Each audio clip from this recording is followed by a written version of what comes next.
Last day of the Liverpool Fashion Summit, we're talking all things sustainability. As I just mentioned, we will be guided by Kerry Bannigan today from the Conscious Fashion campaign. It's our pleasure to be collaborating with Kerry and her team. So just before we meet our panel, I just want to draw your attention to some videos and interviews that we released this morning, both with Make Thread, so Sarah and Katie, and with Jen, who gave their, Jennifer Davies, who gave their insights on how to build a business based on sustainability. And only an hour ago, we released another how-to video. So they will be on our website and our social medias as well. Secondly, we have the pleasure of supporting Oxfam throughout this summit and joining thousands of other Oxfam supporters to help fight poverty and injustice around the world. If you didn't already know, and I certainly didn't before this week, Oxfam actually have an online shop, which is mental. How they work out all the inventory and stock, I have absolutely no idea. But you can find secondhand products, new products, and you can buy gifts for loved ones, etc. If you are interested, we actually have a discount code, which is LFS14, which will be valid from the 16th of September. So do go and check out Oxfam and help support their cause. That's everything from me. So without further ado, I'll hand over to Kerry. Thank you so much, Oliver and Julia, for putting this together and having us all here today. And thank you for joining us.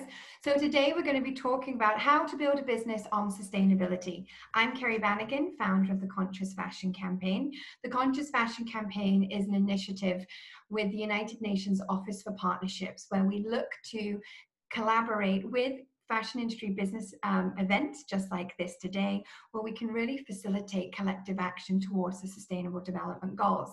I'm thrilled to be joined by panelists today, David Connor from 2030 Hub, Katie Roche and Sarah O'Brien from Make Thread, Kate August, owner of My Apparel, Ree Jones from Rains, and Jennifer Davies of the University of London.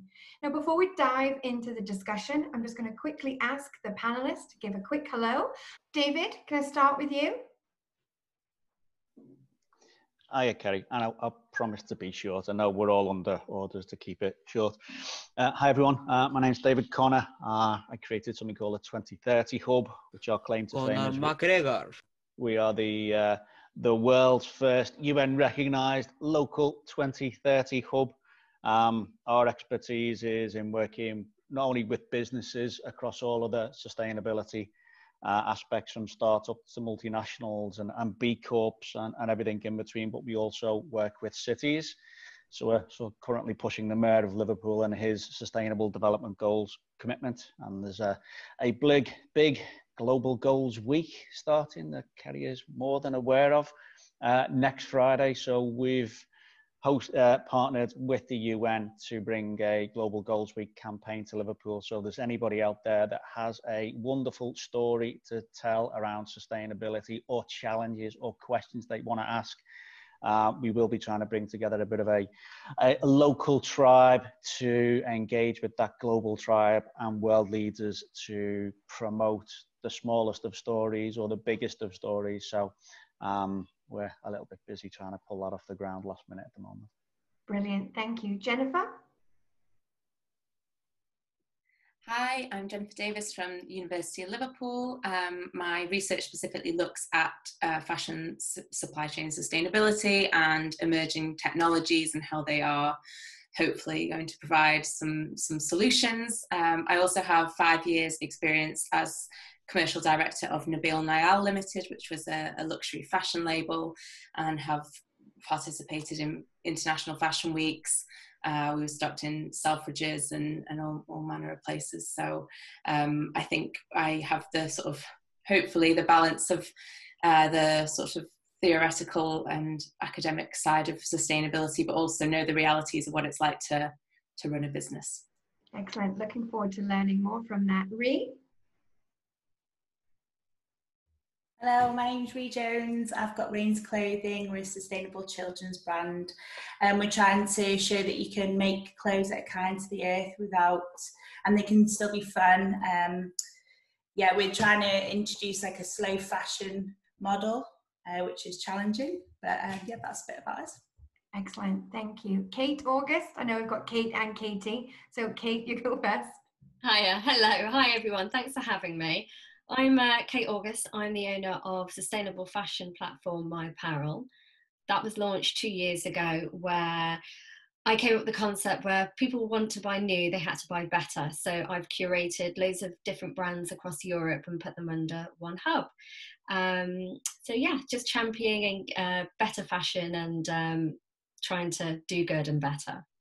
Excellent. And then we have duo here, Katie and Sarah. Katie, would you like to go first? Hi, I'm Katie. I'm co-founder of Make Thread along with Sarah here.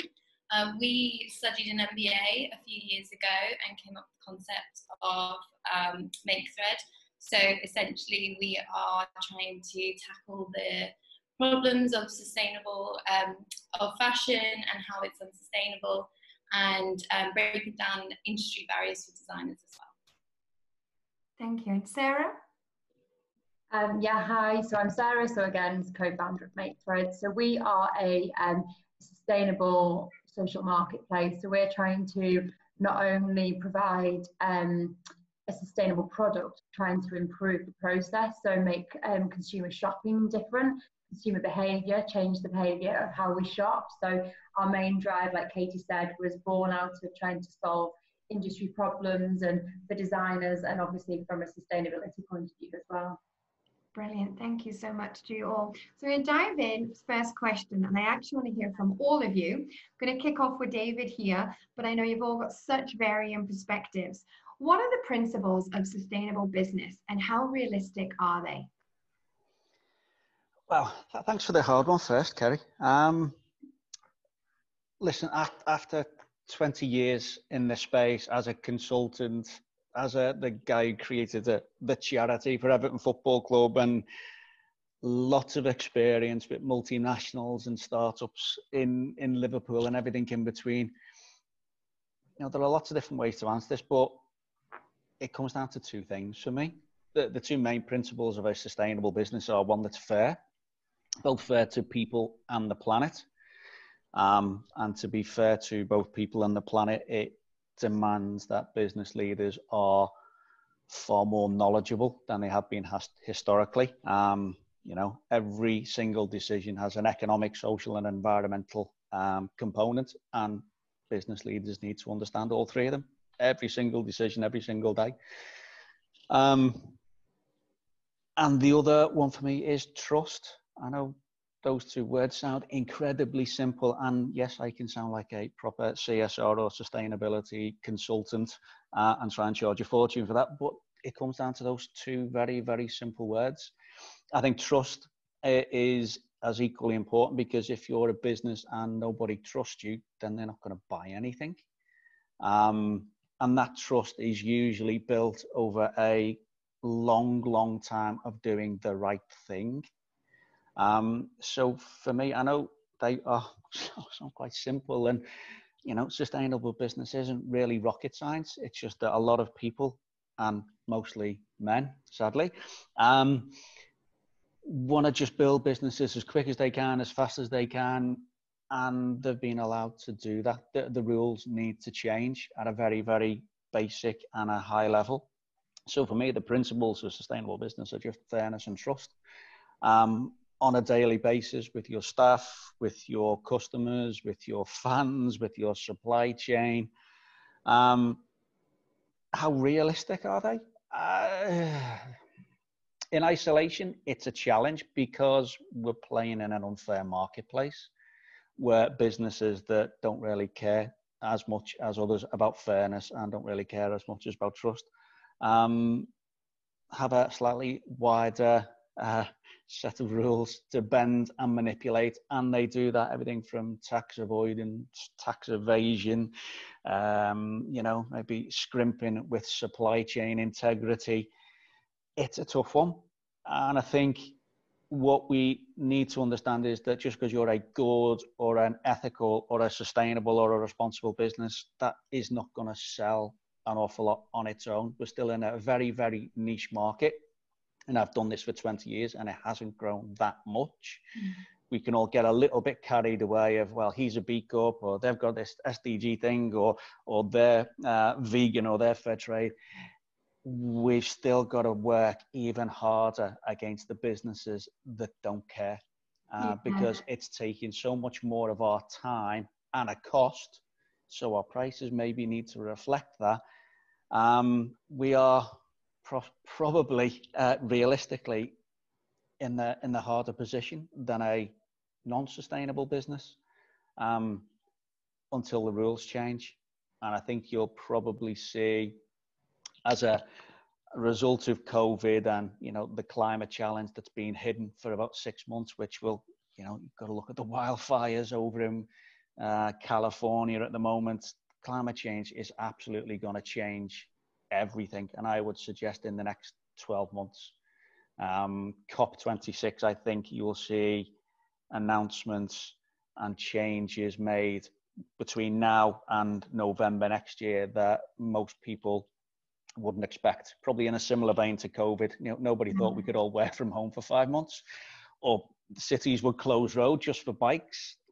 You know, I think we're going to see a similar thing within the next 12 months, though you'll see changes that we feel uncomfortable with as consumers, as voters, the politicians wouldn't have got away with a couple of years ago. I think the world literally will have to change in the next 12 months, because the science and the data that we see is just scary, Exactly. and the scale. So for me, I think those early adopters that are doing this stuff now should have a stronger competitive advantage. But, you know, their hopes, you know, still need to see them become real in the next 12 months or so. Yeah, no, thank you. And taking from what you said about changing the rules, I actually want to switch over to the duo here with Katie and Sarah about hearing their perspective on what the principles of sustainable business are, because they're doing something very different on this social platform, or how they're bringing fashion about. So Sarah, would you like to go first? Yeah, I mean, I think just to sort of mirror what David said, you know, obviously it's not only about the sustainable product, it's about the workers, you know, the principles obviously of sustainability and fairness. For us, we are trying to change the model, because even if we have a sustainable product, people will still consume, it will still go to landfill, you know, and that's sort of like that turnover of fashion. So what we're trying to do is we're trying to make fashion that is wanted and loved, and that you're willing to wait for. I think we've all got caught up in this, you know, Amazon on demand, we need it now, we need it now. And we and Katie are almost trying to take it back to, you know, wait for your product and actually value that product, and then buy less of that product, and then that product itself actually is sustainable as well. So for us, it's not just about the product, it's about the process, and that's what me and Katie are desperately trying to do, is change the way that we consume fashion. Thank you. Not only that, I suppose we're, like Sarah said, we're really looking at the model, but our whole business model has been built with sustainability from its core. So we're looking at a lot of fashion companies now, which are trying to sort of bring in the sustainability factor, and I suppose sort of greenwash it in a way. But for us, it's about sharing a new mindset and connecting with like-minded people, and just having that responsible and positive impact from the core of our business. And I think they're the things that really count and matter the most. Yeah, absolutely. And Kate August, what's your perspective on the principles of sustainable business? Yeah, again, just to reflect David and Katie and Sarah, really, you know, sustainable business is meant to be made up of planet, profit and people, you know, but moral compass, again, like David said, you know, businesses kind of drop the planet bit. Well, in fact, they drop all of it. It's just profit at the end of the day, and that's what they want. And that's why it is more difficult for sustainable businesses to kind of like push forward. Sustainability in a business is also, it's not just maintaining, you know, above the line. It's also seeing that whole vision, you know, in the long term, to make sure it's better for everyone. And it is hard to kind of keep up when you've got the likes of businesses not being sustainable, and we're having to compete with price and product constantly, because the consumer at the end of the day wants accessibility, quick, and a profit, a purchase that they can afford. So it is hard, but I do think that we should continue to push back. Like David says, there is like early adopters. I feel like we are, you know, here collectively early adopters, and we need to push back on current systems. We need to be more collaborative and communicative of what is available, so all of us can have a slice of the pie too. And I do find the sustainable arena very open about and sharing information and knowledge on that, so we can all have more of it, you know, and the more of it that we get, the more those businesses build as well, and demand will be higher. So hopefully, you know, in an ideal world, you know, we can always expand on the sustainability, but it will take time. Nothing happens overnight, unfortunately. Of course. Ree? I think, like Kate was saying then, you know, it's about, there's a transparency to sustainable businesses, I think, and you expected that from the consumer and also within the community that you're in. You're almost held to account more by the consumer, whereas someone who isn't a sustainable, another fashion business that isn't sustainable, can do what they want a little bit more. So I think you have to accept that. You have to be quite open about your practices and really be more, it's not about profit making, you know, what you're doing, and your passion is at the forefront of it, and profit comes a bit late, you know, down the line in your list of priorities. Yeah, just about being honest and open, I think. Thank you. And Jennifer, I'd love you to wrap up this. What are the principles of sustainable business, and how realistic are they? I think ultimately it comes down to your core brand values and what you want to stand for. For us, when we launched the brand, it was very much about having integrity to the product and integrity to the business as a whole, and approaching that in a very holistic, triple bottom line kind of way. But, you know, you are under pressures, and even, you know, when we were being guided from various mentors, you know, there were so many people that encouraged us to focus on profit. And whilst obviously that is a key element of the triple bottom line, sometimes you do have to make decisions that aren't going to result in that because it's the right thing to do, or because you want to do that. I think the other key principles I just want to touch upon, you have to have the approach of you're going to get it wrong, or you're going to spark debate. And part of the transparency that Ree and Kate have been talking about comes with sort of a vulnerability. And just a very quick anecdote, we had a Vogue editor that had bought one of our pieces, and we sent it in, you know, this biodegradable packaging that our manufacturer provided, and the person posted it, and it sparked this massive debate, because some people were saying, well, actually that's been proven to not be completely biodegradable and blah blah. So we kind of didn't come under fire for it, but we're then part of this whole conversation. So I think it's about not shying away from that, and just accepting that that's going to be part of the discourse if you want to truly evoke and innovate change. Yeah, there's a lot of learning to still be done, right? But it's about taking those steps. Thank you for sharing that example. No, we're all hearing, we see it. There's the documentaries, there's the reports, there's everything all over social media about how the fashion industry is one of the top polluters and is unsustainable. But how unsustainable is the fashion industry today? Kate, can you start us off with that? Hello, thanks for that. Okay, I've had to write down some numbers because my head can't keep them all in. But our industry is responsible for 10% of our carbon emissions, which is obviously more than international flights and maritime shipping combined. This could jump to 26% by 2050, which is, it's just mind-blowing. And to think that as well, our governments aren't really taking it seriously. Like, fashion is always, and the creative industries have always been like over here and patted down. So our sustainability, the fashion industry's got some terrible issues with it, basically.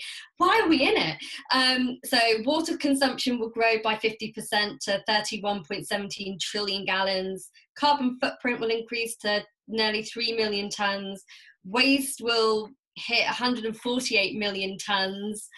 And you know, we are doing better with better cotton initiatives and dyeing practices and energy and chemical schemes, but really when you look at that, that's only taking out 7 to 8% drop per year. So imagine if we all kind of collectively kind of did better, that would obviously rise. And then you step over to the consumer side, and then we're talking about mass consumption. So there's been a 60% increase since 2000 of people buying more, and then with buying more you get discarded clothes more, so then more ends up in landfill and being incinerated, and the numbers just keep going on and up, and the stats just don't look great unless we obviously come together and our government start listening to us about change. Then I don't really truly see that we can make a bigger impact, really, even though there are some brands and retailers doing it. The answer is the fashion industry sustainable? Well, no, not really, and it is really bad, but we can only rely on us as early adopters to kind of create the change. And force our governments for legislation and regulation, because I think that's where we can't rely on ourselves just as consumers to make change. We're really part of the puzzle, including the businesses, but like David said, businesses and fashion, you're going to get like 90% of them taking the profit rather than the people and the environment into account as well. So our governments need to step up and change, and we need to be working with other governments across the planet to see what's working for them and not working for them, you know, and so on and so forth. So that's where we can create real change, I believe. Thank you. Katie and Sarah, do you have any comment or stats to add about how unsustainable the fashion industry is today? I mean, stat-wise, I think Kate probably had everything that's available. I mean, I think from my perspective, you know, listening to lots of podcasts and things like that, and I was listening to one earlier today, and I think there's so much focus on the consumers making the right choice. Everything is always sort of like the consumer needs to make the choice, but it's not just the consumer that needs to make the choice, it's the businesses that need to make the choice. So I think that there needs to be more ownership put on businesses rather than it always being about the consumer. You know, for us, that's where we're fundamentally trying to change it. But I definitely think that it needs to be more sort of like industry focused rather than consumer. Yeah. Katie? I mean, so much overproduction. I don't even think people realise how much wastage in the fashion industry there actually is. You know, going to landfills and being incinerated and stuff. As an industry, we just need to reduce that stock and just relook at our whole entire processes, because it is so unsustainable. With, you know, as you said, I think with Kate, the second biggest polluter, was it? These are things that we just have to relook at. But the problem is with sustainable fashion is it really isn't that accessible for everyone. And that's something we really need to take a look at and revisit. I mean, everyone just sort of needs to look at their price points and the fabrics that they're using and the processes themselves, but the whole industry for sustainability needs to become more accessible, so everyday normal people can purchase it. Yeah, completely agree. Ree? Oh no, sorry, Sarah?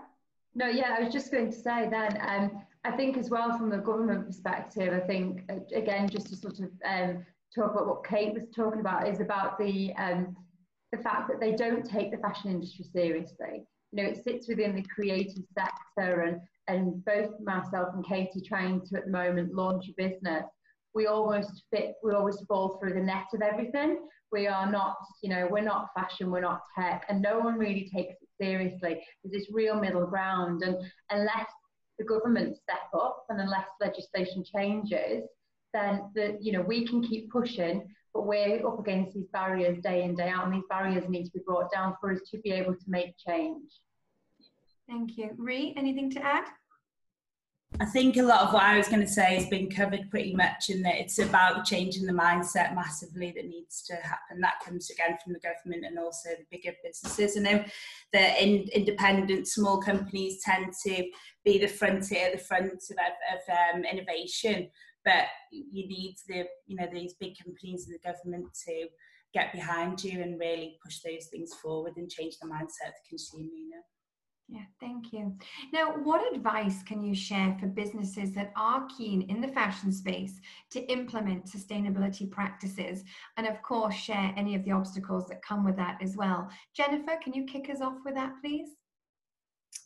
Hi, Kerry. Yeah, so I think there's some brilliant tools out there for young entrepreneurs and business founders that they can turn to. Companies such as EcoAge, Fashion Revolution, they've all got courses that you can participate in, and it's about education fundamentally. So I think that there are those resources out there. So I think first port of call is that, but then as I mentioned before, I think it does come down to brand values, because that is at the core of everything that you then do. So I think you have to have a very clear idea of who you are and what you stand for before you even consider entering the marketplace. Thank you. David? I think for me that there's a lot of tools out there. My obviously favorite one is the Sustainable Development Goals as a bit of a blueprint and an educational tool. Not asking every business to tick all the boxes, but maybe pick one of not the goals, but the targets behind them, and try and laser focus what the purpose is. I think the other amazing tool is B Corp, and for me that's probably one of the most progressive models there is out there. It's this wonderful, I hate the term CSR, but CSR badge for for-profit businesses. A really fast-growing community. It's really robust impact assessment. We'll get our badge really soon. But like most businesses, the main obstacle is sales. If we all were selling lots of stuff, then we'd all be fine. So I think, rather than the obstacles, I think the opportunity is we all need to come together as a tribe. It's looking at things like the SDGs or a different sets of values, and we need to get cyclists supporting sustainable fashion, and we need to get some of those big corporates that have got nothing to do with fashion. And we need to create, for me, a tribe of values-based informal salespeople and amplifiers and referrers. I mean, there's lots of tools and lots of knowledge out there, but for me, the biggest barrier is how we can sell more good stuff. Yeah, thank you so much. Kate? What advice would I share? I'd say definitely just constantly ask questions and research. I think joining like-minded communities such as Common Objective and places on LinkedIn and even Facebook as well. There is bubbles out there, and they're fantastic of source of information and knowledge. And like what David said, like the SDGs as well, it is a good blueprint if you kind of want to have a look to see where your key milestones and pillars should start, and try and embrace and embody them within your business practice. But I also think, which I've just wrote down from the conversation just had then, was your authenticity is so important, I think, within the business, and your transparency in that.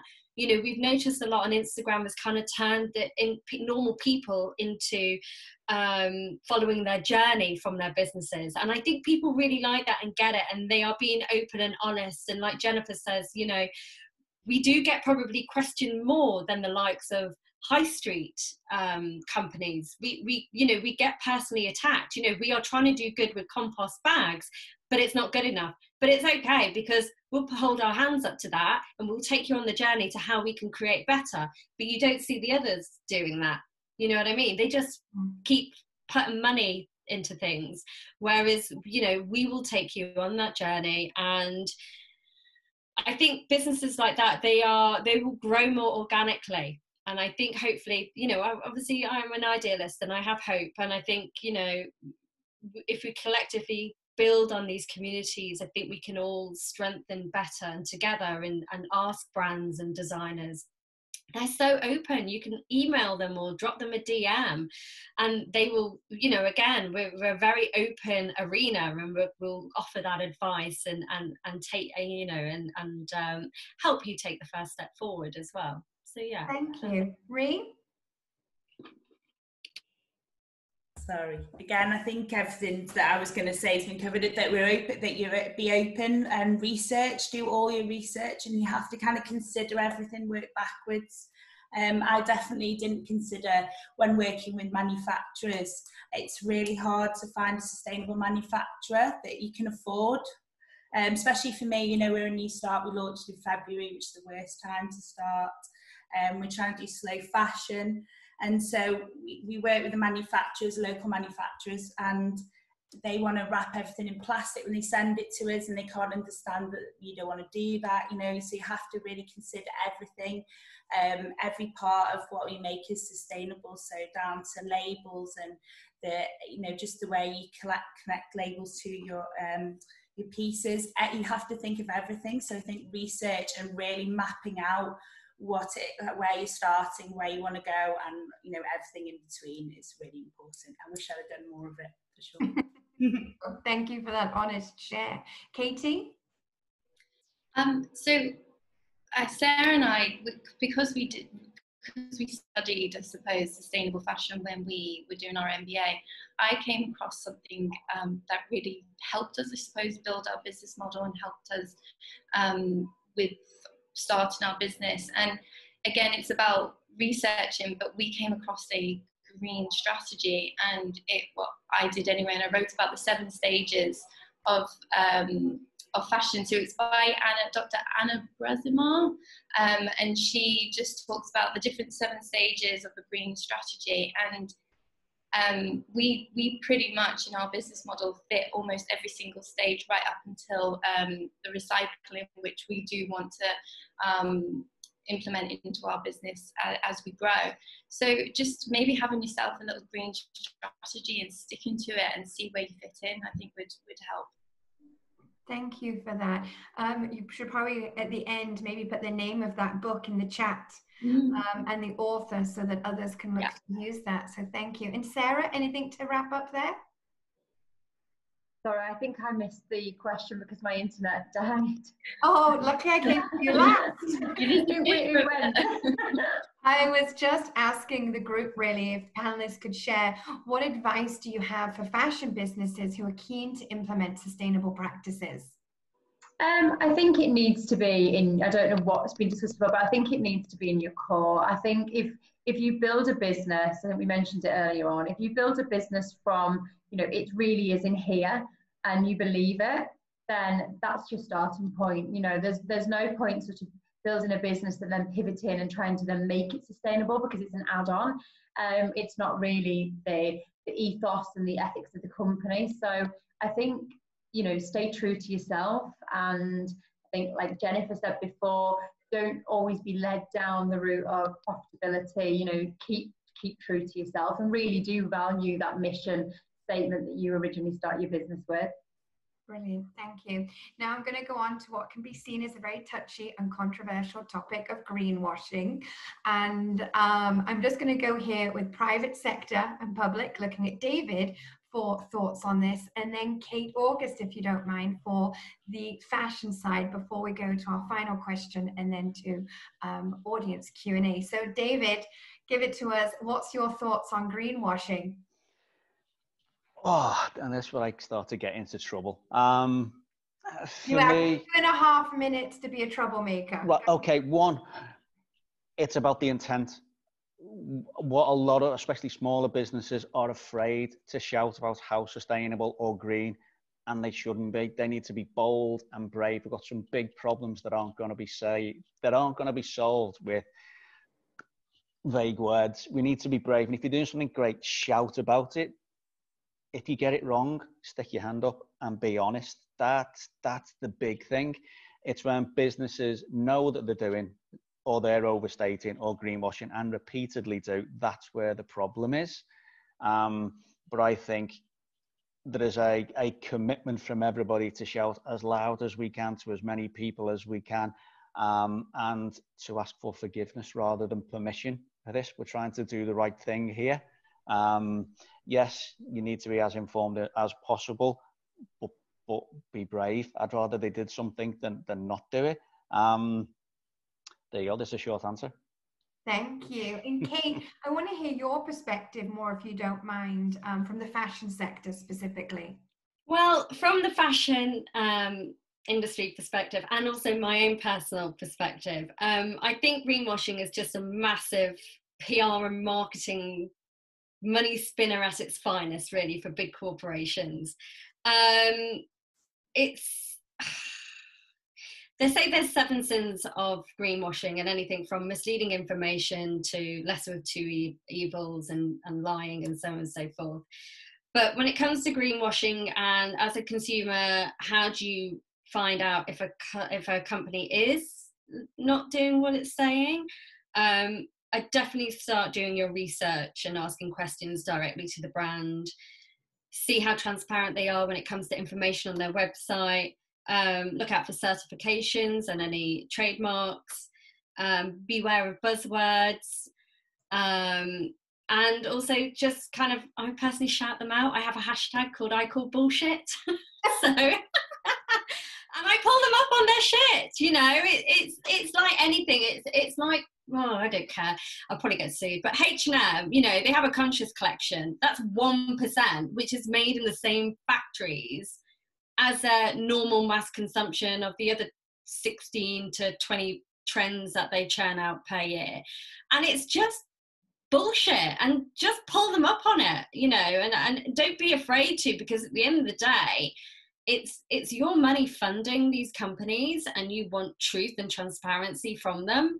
So if you care, which you should, I'd definitely pull people up on it. And if you don't feel like you're getting heard, then use your voice to contact your MP, your local MPs, and go straight to government, because the more noise that they have to endure from us, then they have to start stepping up and listening. So greenwashing, yeah, it's just a massive PR and marketing spin, moneymaker. And yeah, I definitely call bullshit on many companies. Hashtag. Yeah. Thank you for that. Now we're going to go to our last question from myself before we move into welcoming questions from the audience. Love to hear from each of you one piece of advice on what we can do to be better as sustainable consumers. Jennifer, can you kick us off, please? I think it's about informing yourself. It comes back again, I feel like a broken record, but education, you know, both from a business perspective and putting my consumer hat on. And it's easier said than done. I interviewed a very high profile member of a NGO, fashion NGO, and she said we've been misled into thinking that the high street is, you know, the sort of epitome of choice, and she felt that it was the negation of choice, and that we didn't have the information that was there. So, you know, if information, I think as well, that instant need to buy something, you know, if you're not sure about something, leave it and go and try and find out more about the product before you commit to buying it. You know, we have to vote with our wallets, essentially. So yeah, that's my advice. Make sure you're making as informed a purchase as you can. Thank you. Ree? For the consumer, again, yeah, do your research, and if you find that you're not happy with you know, a brand's ethos or what, you know, how they're behaving, then do boycott them and stick to it. It is really easy to forget about, you know, a boycott that you've took up. And I always go from the ethos that if something seems cheap, someone's paying for it along the line. And I just try and say that to everybody, you know, that'll listen still. No, that's a really good reminder, that I think when you remind people that the supply chain is actually a human value chain, that's a really good reminder there. So thank you for that, Ree. Kate? Again, yeah, educate yourself, buy for longevity, and don't forget to buy for you and your style, not for a trend, because I think that's important, because fashion is, you know, the fast fashion high street especially is very trend led, and if they keep on putting out trends every bi-weekly and you're getting caught up in it, you're actually consuming more. So I think we need to just slow down, buy for longevity, and buy for you and your own personal style. You know, don't be like everyone else. Also, don't be an enabler of that mass selling consumption, right? Absolutely. Yeah. Katie? Yeah, I think mine have pretty much been covered, but just ask the question, who's making your clothes? Who are they? Really basic question. And if you don't really know, then think twice about who you're buying from, why you're buying that from them, and yeah, don't be too easily influenced by trends and fast fashion. Yep. Sarah? Yeah, I mean, just to sort of what everybody else has said, really. You know, don't be you will hear things, and it's like hearsay that you believe that a company is sustainable, or you believe that they're doing good things. Don't always take somebody's word for it. Actually, go and do that research yourself, because obviously we know that news travels by word of mouth, you know, so quickly, from a positive and a negative point of view. So I think, you know, really do back up, is that a sustainable company, and what are what's their ethos, and don't always feel that just because you paid a bit more for it sometimes. I mean, this is a bit contradictory to what Rian said, but, you know, you could have a factory and you might pay, you know, £50 for a garment and £20 for a garment. It's the same workers that are making it.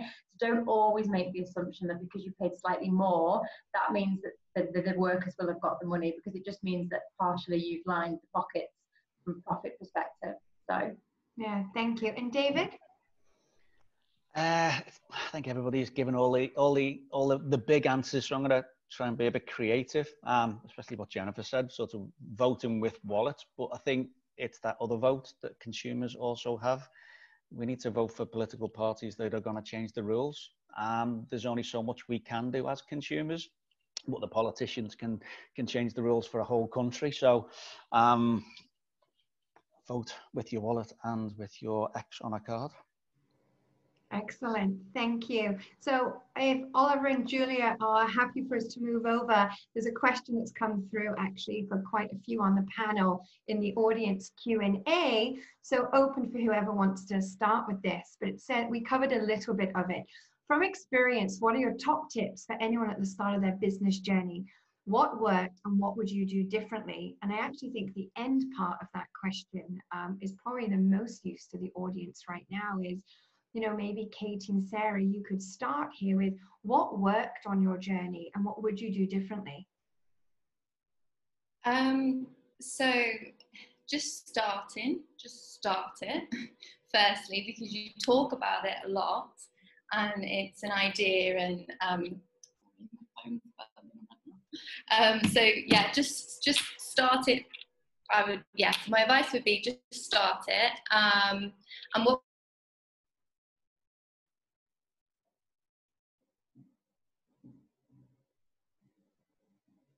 Sarah, do you want to go till Katie comes back? yeah, yeah, she's totally gone, hasn't she? So sorry, just repeat the question again. Yeah, so basically from your experience, what worked and what would you do differently? We would probably, I think what we always do is we always bring it back. You know, we go off on a tangent and we sort of, you know, you're led by other people, and I think just bring it back down and simplify it and just go, you know, why did we start this? And just go back to that memory of why did you start it? What were you trying to achieve? And always take it back to that. And I think, as Katie was about to say, is just get on, just do it. Don't waste your time, you know, going around the houses, just actually make it happen. And Ree, you had shared a little bit earlier on about which you would wish you'd learned a bit more on the manufacturing side. Is there anything else you would add to that? Well, to be honest, it has been a massive journey for us. It's been really challenging, actually, and I think you have to accept that everything takes much longer than you anticipate at the beginning. I think if you're not thinking about sustainable issues, then, you know, it is faster. And yeah, I just think you have to get some allies and maybe research people who've done it before, because they are willing to share and be a part of your journey with you, and they want to give you a lift up, you know. So definitely lean on those people. Don't be precious about what you're doing, you know. Be open to you know, to not do really well. And also that I think I thought when I went to launch, I've got a really amazing product, not many people are doing it, so it'll go really well and people love the product, I get really good feedback. But actually it has been a challenge, you know. People buy into brands, they buy into names they already know, which is, you know, fair enough. So I think you just have to really do your research and make sure that, you know, you've got a pathway for yourself. Great, thank you. Kate? Yeah, just to mirror everyone else's input there, but also stay in your own lane. You know, have a strategy where you've got your core values, and then always come back to those core values when you're actually making a decision, and that will really keep you on track of what you're trying to achieve. You know, where do you want to see your business go? And, you know, dive straight in, just go for it. But also I think yeah, just I think stay in your lane as well. Don't compare your business to anyone else's. Don't feel like because they're doing it, you have to be doing it.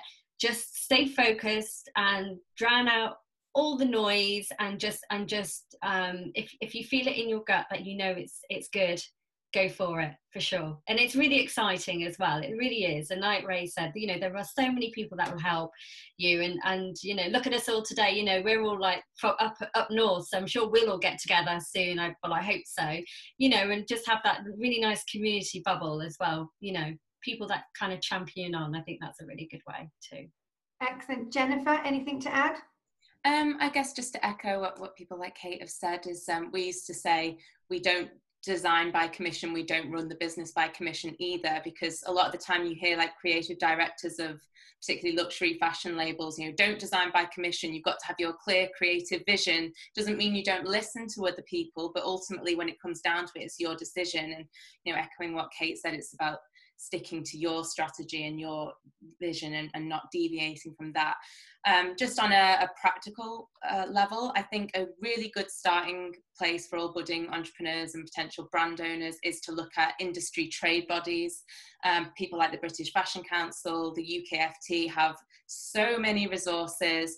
They have, I think the BFC launched like a manufacturing database where they have audited, you know, all these different manufacturers. So particularly from a sustainability perspective, they make it very easy to sort of get off the ground with that. Brilliant. Welcome back, Katie. Oliver and Julia, I see that there's one more question come in. Do we have time to answer it? Excellent. Okay, so Erica has shared, and it touches on actually what Jennifer just mentioned about luxury brands.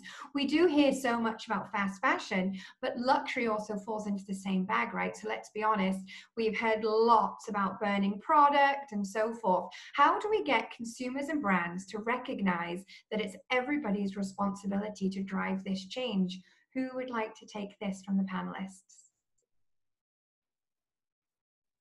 I'm going to pick on you soon. Kate, okay. I don't know whether this is a right or wrong answer, but how do we get consumers and brands to recognise that it's everyone's responsibility to drive change? It's raising awareness and keep talking about it and keep putting it out there. We need to put pressure on not just our government, like we've said and mentioned quite a few times, but also our media outlets. Has to stop being a weekly story. It has to be an ongoing story. We have to push to be more on broadcast, on TV, Netflix even, BBC. We've only had one Stacey Dooley on at 9 o'clock.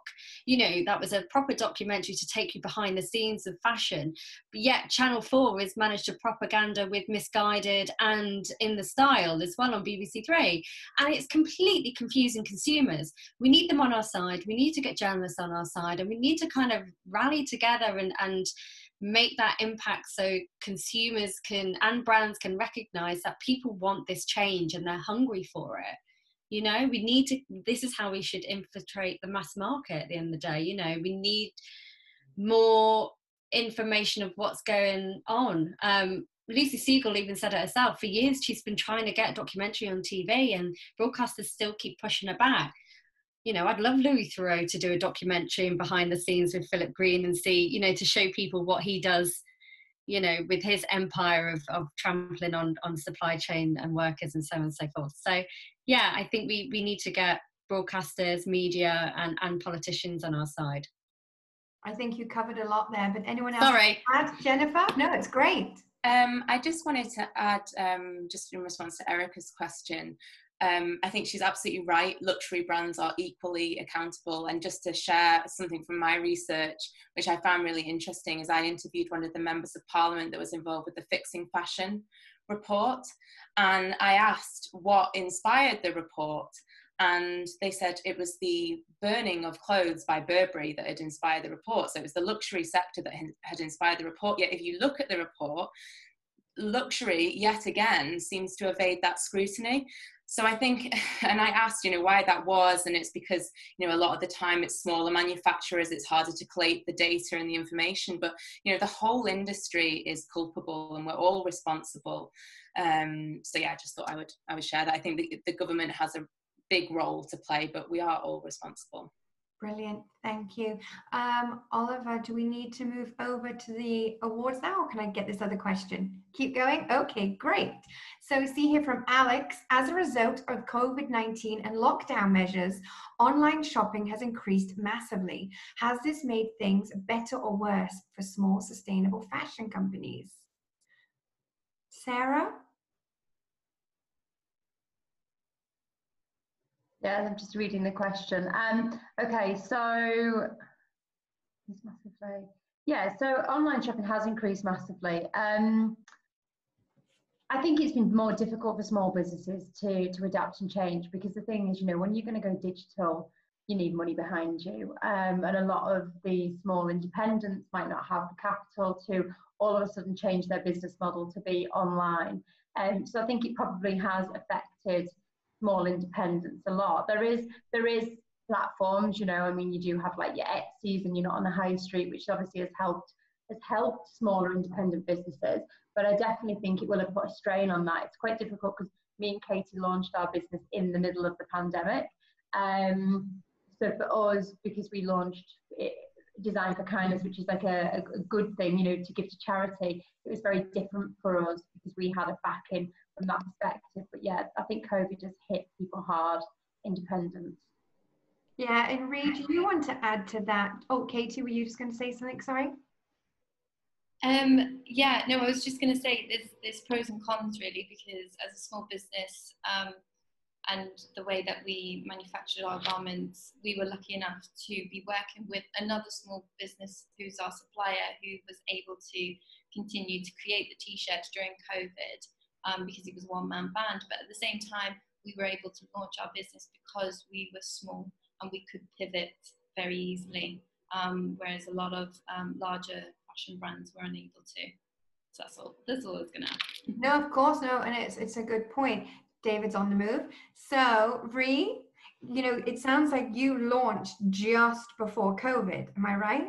Yeah, we did. And although I do, yeah, I think it has, like, its spending's gone up online, hasn't it? But I think if you're a new start, then people feel they're investing in something they don't really know as well. You know, they'll probably, you know, it's a risk. They're taking a risk to, especially if you know, you're looking at finances and you're concerned about how much is coming in.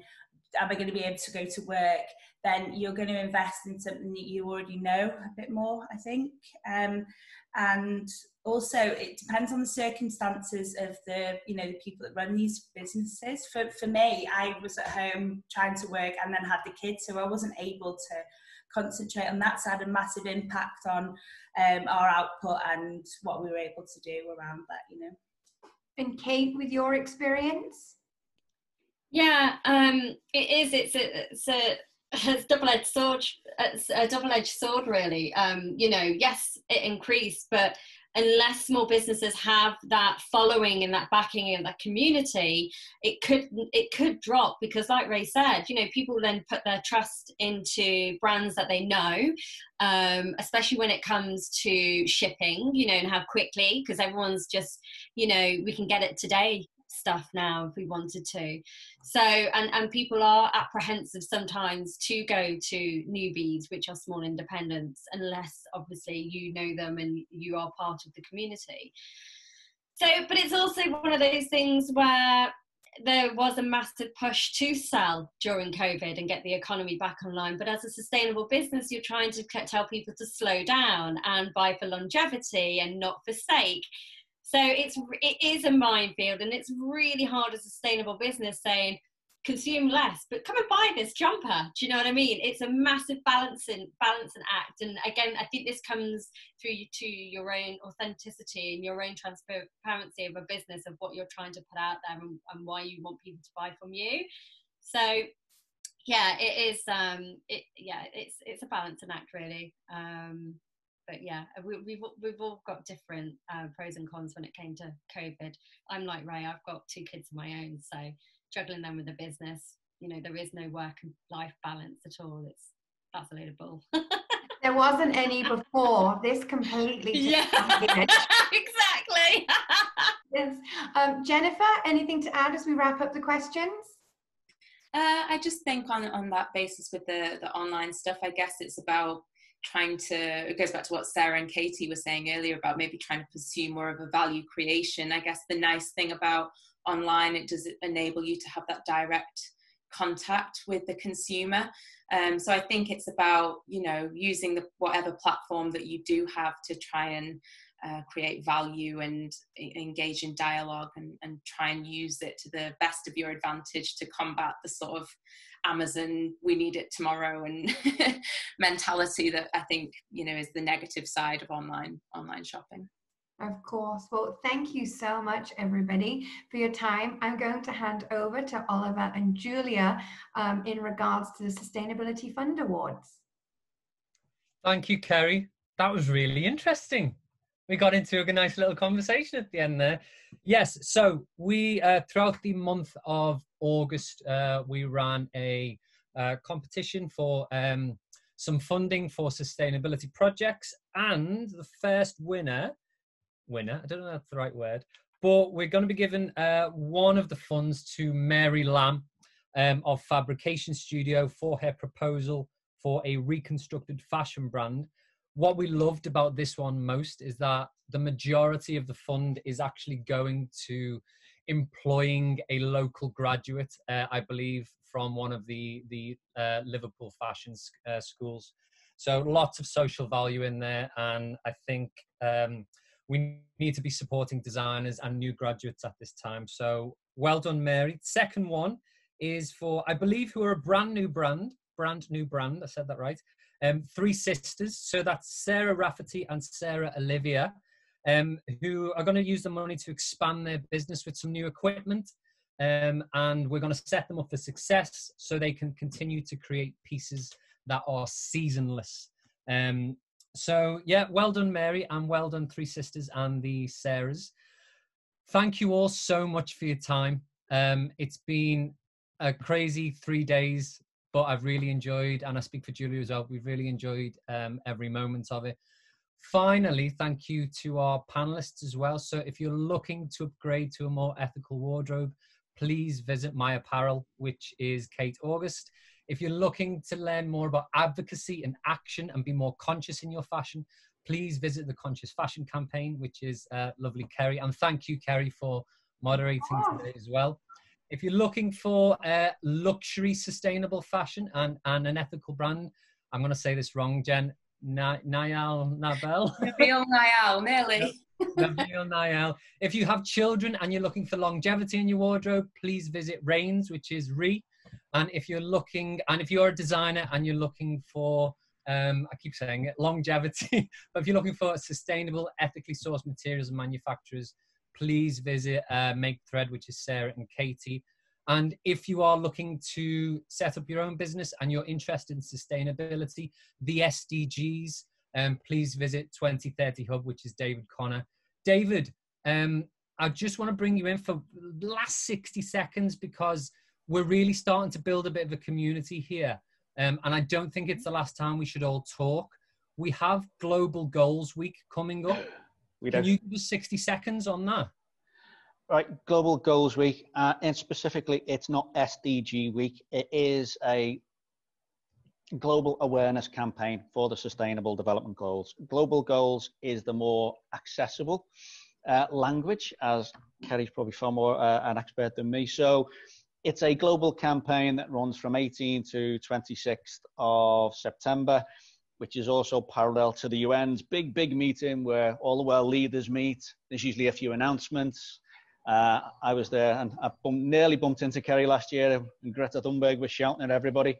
But what we've done is we've said, look, you know, Liverpool, we've got so many early adopters that are doing great stuff, but we're not very good at shouting about it. So we've managed to get the Lord there. Joe Anderson's now committing to the SDGs.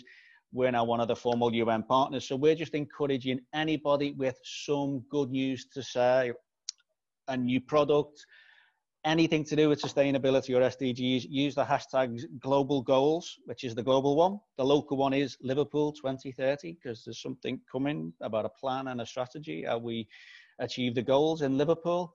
But if you want to let us know what you're doing, we can amplify it. I'm sure Kerry, with her connections, can help amplify it. But just, you know, going back to that greenwashing thing, just shout about it. It's just over a week of announcements and energy and enthusiasm and that global tribe. We can't just be Liverpool looking at this. Let's join that global community and so many other people who've got some of the answers, who've got some other problems. Let's connect Liverpool to that and see how we can use it. So that's the short version. Thank you, David. I think that's it. That's the end of this year's Liverpool Fashion Summit. We will be back next year. If you do want to get back in touch with us with some ideas, so many open invitations between everyone. But for this year, we'll call it a day. And thank you all so much for your time. Round of applause.